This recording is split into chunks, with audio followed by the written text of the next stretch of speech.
The door hit the frame so hard the front window rattled in its casement, and Tess didn't look up from the hem she was finishing. She knew what 3 sets of heavy footsteps sounded like at closing time. She'd had 6 weeks to learn the sound of being collected on. The shop smelled the way it always did after 9, cedar steam and scorched linen and the faint iron-sweet tang of sewing machine oil. The pressing boards were still warm. The front counter was covered in the organized wreckage of a Tuesday. Ticket stubs, a bolt of charcoal wool, a half-empty coffee cup, and the quarterly ledger she'd been reconciling before the evening alterations pulled her back to the floor. She finished the stitch, clipped the thread, set the jacket on the rack. Then she turned around. 4 men, not 3-4, the 4th she hadn't anticipated. The first 3 she recognized by now. Wren was the tall one, the one who kept his right hand loose at his side, the way men do when they want you to notice they have options. Cole had a face like a closed door. Wyatt was younger and nervous about it, which made him the most dangerous of the 3. They stood in a row just inside the entrance, letting the November cold leak in around them. The 4th man stood apart. He didn't swagger. He didn't scan the room for threats. He just stood in the center of her shop and looked at her the way an engineer looks at a structure he's been asked to assess, thorough, unhurried, giving nothing away. Tess had heard the name.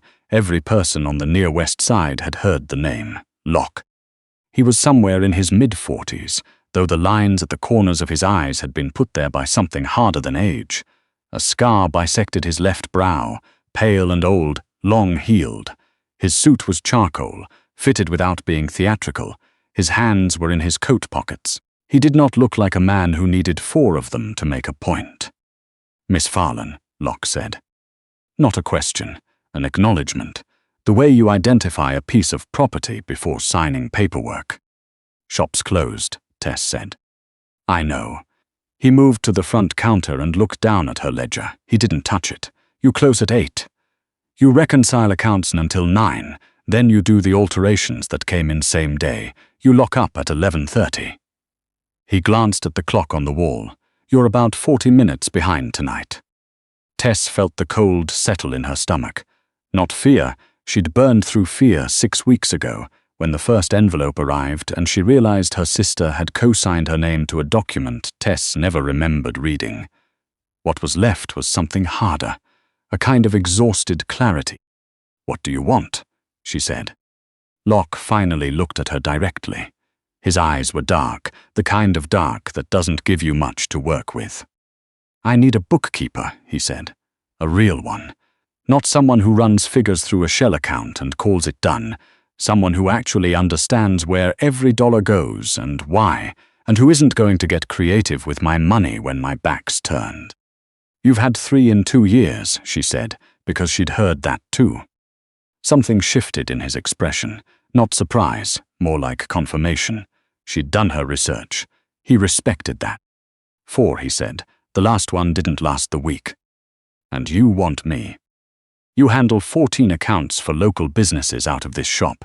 You caught a $3 discrepancy in a dry cleaning invoice last March and disputed it in writing." The ghost of something crossed his face, not quite a smile. $3, Miss Farlan. Most people don't notice 300. You filed the dispute in triplicate. "I keep accurate books," Tess said. "That's not a skill set that transfers to your operation." "It transfers exactly." "You're not hearing me." She set down the bolt of wool she'd been holding without realizing it and squared her shoulders. Wren's hand drifted a half-inch toward his jacket. She clocked it and ignored it deliberately, keeping her eyes on Locke. "I don't work for men like you. I don't keep books for money that comes from where your money comes from. My sister made a decision without my knowledge, and I am aware that her decision is why I'm standing here right now. But I am not going to solve that problem by becoming part of the problem." She looked at him straight. "My answer is no." The word hit the room like something dropped from a height. Wren went very still. Cole's jaw tightened. Wyatt looked at Locke the way a man looks at a fuse he's not sure is lit. Locke said nothing. He looked at Tess for a long moment, that assessing, architectural look, and then he did something none of them expected. He pulled the stool out from behind her front counter. He sat down, he picked up the quarterly ledger, and he began to read it. Tess stood very still. "What are you doing?" Locke didn't answer. He turned a page. His eyes moved down the columns with the quick, practiced efficiency of someone who had read a great many ledgers in a great many circumstances. "Get out of my shop," Tess said. In a moment, he turned another page. A line appeared between his brows. He went back a page, then forward. "Who handles your linen service contract?" "That is not." "Hartfield Supply," he said, reading the entry himself. "You're paying $14.80 per hundredweight." He looked up. "Current market rate is $11.20. Hartfield's been sliding the rate up 4% each quarter for the past 3 years. In your own ledger," he turned the book so she could see the column he was pointing at. "Look at your Q1 2024 invoice versus Q1 2026. Tess didn't move. $2,340, Locke said.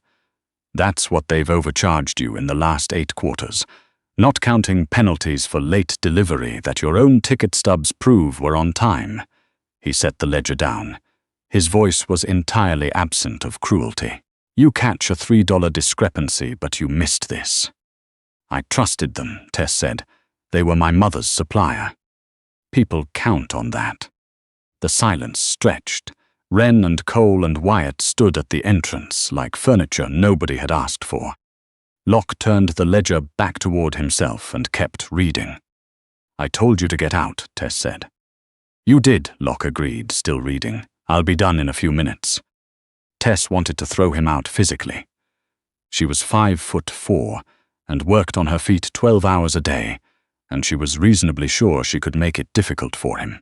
But she watched his hands moving across the columns, the steady, methodical attention he was giving to numbers that nobody had touched carefully in years, and something about it stopped her. He wasn't performing. He was actually reading. After 12 minutes, she tracked the clock. Locke closed the ledger. He reached inside his coat and produced a business card. He set it on the counter. "Hartfield will cut you a check for the overage," he said, standing. "You'll have it by Thursday." Tess frowned. "You can't." "I own the building Hartfield operates out of. It wasn't a boast, it was an invoice item, a fact in a ledger. It's an easy conversation." "That's not a reason for me to work for you." "No," Locke agreed. He straightened his jacket. "It's just a reason for me to come back." He walked toward the exit. His 3 men fell in around him automatically, a choreography they'd clearly performed 1,000 times. At the door, he stopped without turning around. "The cosigner clause on your sister's original document," he said. "You were at your mother's funeral when you signed it. The notary was one of ours." His voice was level, factual. "I know what it was. You should know I know." Then the door closed behind him. The window rattled once in its frame, and Tess stood alone in her warm, steaming, orderly shop and pressed both hands flat on the counter until her knuckles ached. He came back Wednesday. No Wren, no Cole, no Wyatt. Just Locke, in a coat that was less formal, heavier wool, working weight, the kind of thing you wear when you're not trying to demonstrate a point. He had a paper cup of coffee in each hand. He set one on the counter in front of her without a word. Tess looked at it. "I don't want your coffee." "It's from the place on Halsted," he said. "The one you go to on Tuesdays." "You've been watching me for a while." 6 weeks, Locke said, completely unapologetic. "I don't walk into a situation without reading it first." Tess picked up the coffee because her hands were cold, and she was tired, and she was not going to let a paper cup be the thing she dug in on. He sat on the stool again. The same stool, the one behind the counter where the ledger lived, as if he'd already decided what seat was his in a room that wasn't his. "You fixed the Hartfield thing," she said. "Thursday, as promised." "I didn't ask you to." "No," he said, "I did it because the math was wrong." Tess looked at him over the rim of her cup. He was watching the pressing board where she'd been working, a wedding jacket with a ruined sleeve seam, the kind of job that required more patience than skill. "Why does the math matter to you?" Tess said. if you're trying to leverage me." Locke was quiet for a moment. "I don't like sloppiness," he said finally, "in anyone's books, including yours." He stood up, walked to the pressing board, and looked at the jacket. "What's wrong with it?" Tess blinked. The sleeve seam. The previous tailor used the wrong interfacing. The lining shifted. "I have to re-sew the entire assembly from the shoulder." Locke reached out and touched the fabric, not picking it up, just feeling the weight of the wool between two fingers, with the same careful attention he'd given the ledger. "Show me," he said. Tess stared at him. "You want me to teach you to sew?" "I want to understand what you're doing when you're doing it." He said it simply, without any apparent awareness of how strange it was. "I find it useful to understand the work." She almost said no, then she didn't. She pulled a second stool over and showed him how to read the grain of the fabric, how the interfacing had torqued the sleeve away from its original line, how every misaligned seam is a mathematical problem, fractions of an inch, cumulative error, the way small mistakes compound into something you can't fix from the outside. You have to go back to the source. Locke listened without interrupting. He asked 2 questions, both specific. He picked up the seam ripper and held it correctly. Not like someone pretending, but carefully, the way you hold an unfamiliar tool when you're genuinely trying to learn its logic. He wasn't good at it. His first pass pulled 3 stitches too far. He stopped, examined the damage, corrected without comment. An hour passed. Tess wasn't sure when she stopped waiting for the other shoe to drop. "My sister didn't tell me she'd signed my name," she said. It came out without her deciding to say it. The rhythm of the work had loosened something she'd been holding closed for 6 weeks. She was trying to protect me. She thought she could pay it back before I found out. Locke worked the seam ripper along a line of stitching. He didn't offer sympathy. He didn't fill the space with noise. "She loves you," Tess said. "It was a stupid thing that came from love. I know the difference. I've seen enough stupid things that came from something worse." "Where is she now?" Locke asked. "Safe," Tess said, which was all he was going to get. He nodded, accepting the wall. "My mother used to take in alterations," he said after a moment. He wasn't looking at Tess. He was looking at the seam he was working. Nothing like this, just hemming work. She'd sit up until 2 in the morning under a lamp that was too yellow. Charged $3 a pair. He paused.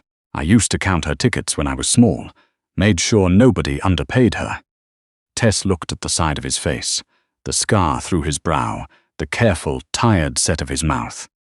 "That's why you know what a $3 discrepancy means," she said. Locke glanced at her. Something passed through his expression.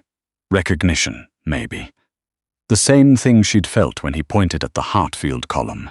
The feeling of being read accurately by someone who wasn't supposed to be able to. "I built this organization," he said, "because the men who ran the street I grew up on had everything, and my mother had a bad lamp and sore hands and a pile of tickets that never quite added up." He set the seam ripper down. "I'm not asking you to believe I'm something I'm not. I know exactly what I am. I know what it costs the people around me." He looked at her directly. "But I am careful with what's mine. I don't lose things. I don't waste things. And I have never, in 20 years, miscounted a ticket." The shop was very quiet. Outside, wind moved through the alley. Tess could hear the distant clatter of the L, 3 blocks east. Then the back service door exploded inward. It wasn't subtle. A boot heel through the latch, the door slamming the dryer and leaving a dent in the steel. 2 men came in fast, neither of them Locke's. She knew them. The taller one, who everyone on this block called Priest, had been coming around for 4 months asking for protection money. She'd said no 4 times. She'd thought her 4th no had been the end of the conversation. She'd been wrong. Priest clocked Locke immediately, the suit, the stillness, the complete absence of fear, and his confidence flinched. "Didn't know you had company, Farlan," Priest said. He had a length of steel pipe in his right hand. His partner hung back near the broken door. "We just came to have a conversation about overdue accounts." Tess kept her hands flat on the pressing board. Locke stood up from the stool. He didn't reach for anything. He didn't raise his voice. He took 3 steps toward the center of the workroom floor and stopped. The lamplight caught the scar above his eye and the particular quality of his stillness, and something about the combination made Priest take a half-step backward before he'd made any conscious decision to move. "You're collecting from this address," Locke said. "Flat, incontrovertible. We got an arrangement." "You don't," Locke said. "You had a conversation. 4 of them apparently, and 4 times she told you no." He looked at Priest the way he'd looked at her ledger, assessing, patient, finding all the places where the numbers didn't work. "Who do you work for?" The name Priest gave was quiet and nervous. Locke took out his phone. He made a call. He spoke for 40 seconds. Quietly, politely, the way you speak to someone you don't need to impress. Then he hung up. "He'd like you to leave," Locke said. "Both of you. And he'd like you to understand that this address is no longer a conversation you're part of." Priest looked at his partner. His partner was already at the door. They left. The broken latch swung loose in the draft. Tess let out a breath she'd been holding since the door came off its hinges. She looked at Locke. There was a thin line of blood on his left hand. The door had caught the edge of the counter as it swung. A piece of trim molding had sheared off, and a splinter had opened a cut across his palm. He was looking at it with mild, professional interest. "Come here," Tess said. She went to the cabinet under the pressing station where she kept the first aid kit. Needles lived in this shop, and so did steam burns and blade slips. She pulled out gauze and antiseptic and took Locke's hand by the wrist. He was completely still. She'd expected him to flinch from the antiseptic. He didn't. He just watched her work the way he watched everything, with that thorough, unhurried attention. "You didn't hit anyone," she said. "Didn't need to." "That's different than couldn't." "Yes," he said. She wrapped the cut. Her fingers were steady. She'd stopped shaking about 10 minutes ago. "You could have done that 6 weeks ago," she said. "The first time you came in. You could have made 1 phone call and put Priest away before he ever knocked on my back door." "Yes," Locke said again. "Why didn't you?" He watched her tie off the gauze. Then he looked at her directly. "Because you hadn't asked me to," he said. Tess went still. "I'm not in the habit of deploying protection for people who haven't indicated they want it," Locke said. His voice was quiet, stripped of everything except the plain fact. "You don't work for me. You don't owe me anything. You made that clear. You were right to make it clear." He looked down at his wrapped hand. "But I was in the building tonight, and they came through the door. That one I couldn't step back from." Tess sat down on her stool. The lamp above the pressing board hummed gently. "The cosigner clause," she said. "What did you mean the other night, when you said you knew what it was?" Locke met her eyes. "I had one of my attorneys review the original document 3 weeks ago," he said. "The clause shouldn't have been enforceable. The notary was operating outside his licensure, and the signature page was a separate attachment added after the fact. We've had clauses like that voided before. A filing was submitted to the appropriate court 5 days after I reviewed it." He paused. "The ruling came back last week." Tess stared at him. "The debt died with the clause," Locke said. "You are not your sister's cosigner. You were never legally her signer. It was a mistake that was made on purpose, and it's been corrected." The shop around her was very ordinary. The cedar and linen smell, the warm hum of the machines on standby, the wedding jacket waiting on its rack, all of it exactly as it had been an hour ago, and somehow entirely different. "You did that before you ever came in here," Tess said. "Yes." "Before you made the offer?" "Yes." "Then what was the Her voice was steady. She needed it to be. "If I didn't owe you anything, why come in at all? Why the ledger? Why the coffee? Why?" She looked at the stool, at the seam ripper sitting on the pressing table where he'd left it. Locke was quiet for a moment. "Because you catch $3 discrepancies," he said, "and because you look at a sleeve that's off by 2 millimeters and you know exactly where the error started." He looked at her with that direct, plain honesty she was starting to recognize as the closest thing he had to vulnerability. The debt was a problem I could fix. I fixed it. That's not something I did for you. That's just arithmetic. Wrong numbers get corrected. He stood up and reached for his coat. But you are someone I wanted to understand, and I don't do that with a ledger. I do it by watching how a person works.